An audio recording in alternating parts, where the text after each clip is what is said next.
Que veut dire la résurrection? C'est quoi la résurrection dont parlent les religions? Contrairement à ce qu'on croit, la résurrection ne veut pas dire la vie après la mort. La résurrection se passe ici-bas, dans la vie de tous les jours.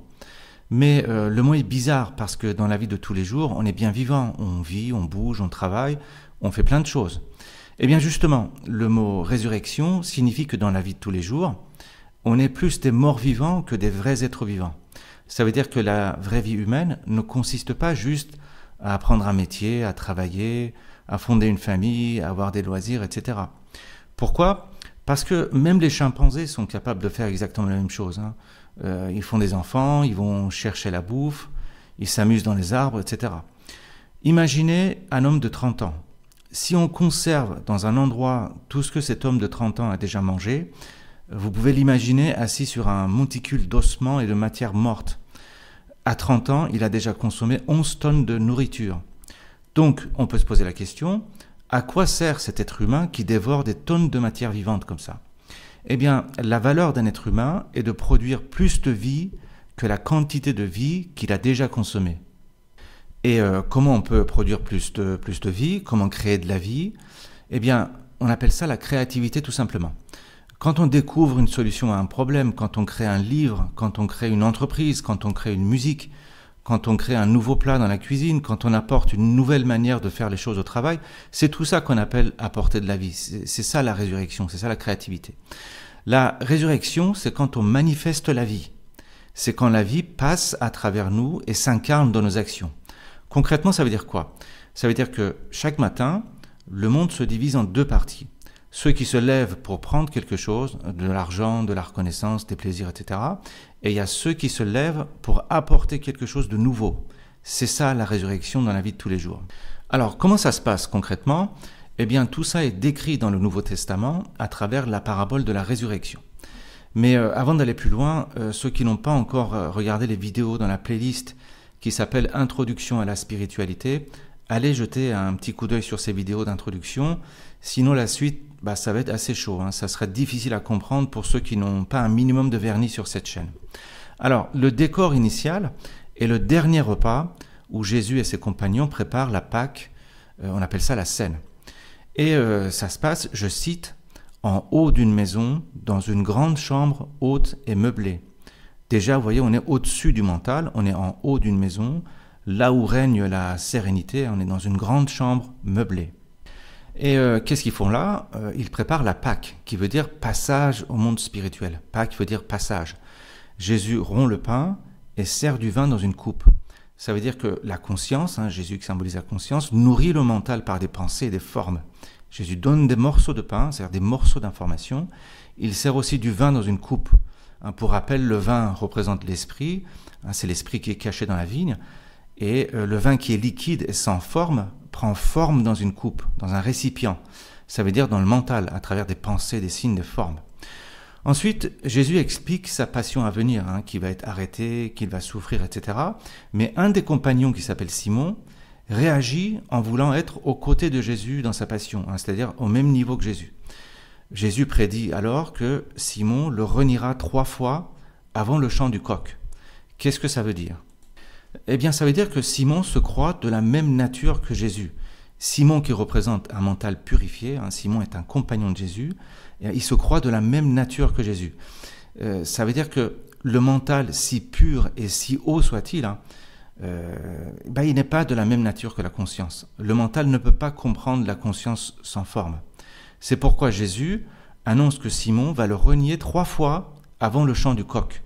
Qu'est-ce que ça veut dire? Le chant du coq annonce la levée du soleil. La conscience est comme le soleil qui se lève après le chant du coq.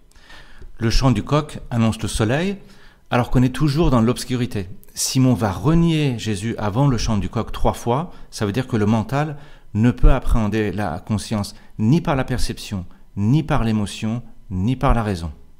Ensuite, les Romains viennent arrêter Jésus, ils l'emmènent dans une cour la nuit où il y a un petit feu au centre. Les soldats lui bandent les yeux et le frappent et lui demandent de deviner qui le frappe. Donc là, on est dans un décor où la conscience est confinée dans la nuit du mental, on est dans une cour la nuit, où seule la faible lumière de la raison est allumée. Il y a un petit feu au milieu de la cour quand même.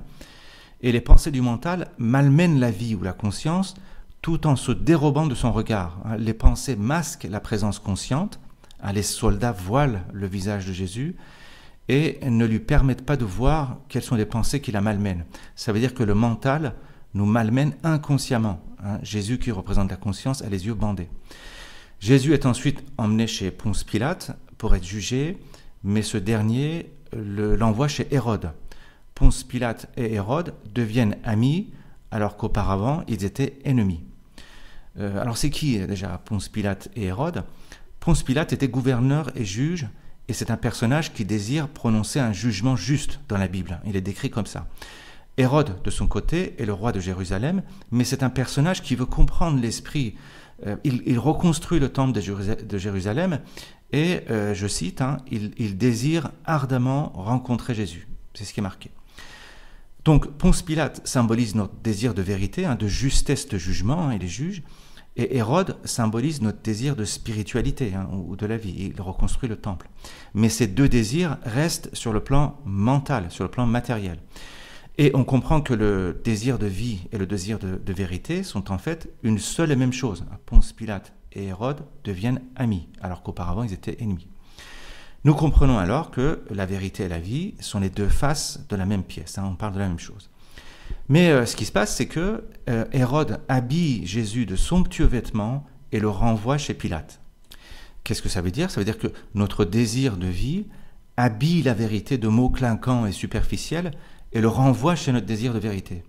C'est-à-dire qu'on croit comprendre la vérité à force de mots clinquants, de rituels, de décorum, etc. Ensuite, une fois Jésus arrivé chez Ponce Pilate, il y a le procès et le peuple décide de libérer Barabbas et de crucifier Jésus. Barabbas veut dire fils du Père, Bar-Abbas, c'est le symbole de la vie. Le peuple représente les pensées du mental. Le peuple, c'est-à-dire les pensées du mental, le peuple veut libérer Barabbas, qui veut dire fils du Père, un symbole de la vie, en crucifiant Jésus. Ça veut dire que le mental veut libérer la vie en la clouant et en l'étendant sur une croix. Ça veut dire que le mental veut accéder à la vie en l'étendant sur une croix, symbole de l'étendue, du monde des formes. Le mental cloue la conscience sur cette croix, c'est-à-dire que le mental fige la réalité, le mental cloue la réalité dans le temps, à travers l'imagination et la mémoire. Allez regarder une vidéo dans la playlist sur le sens caché des religions. Il y a une vidéo spécifiquement sur la symbolique de la croix, on explique tout ça dans le détail. Enfin, Jésus est crucifié sur le mont Golgotha, qui veut dire crâne, tête, esprit, et Jésus rejoint le Père, ça veut dire que le Fils de l'homme devient le Fils du Père. Jésus jusque-là était appelé Fils de l'homme dans la Bible, maintenant il devient le Fils du Père. Le corps de Jésus disparaît pour réapparaître 3 jours plus tard. Et Jésus ressuscité s'approche alors de 2 disciples qui se parlent sur la route d'Emmaüs, village éloigné de Jérusalem, de 60 stades. Qu'est-ce que ça veut dire tout ça? Les 2 disciples qui se parlent, c'est le mental qui réfléchit.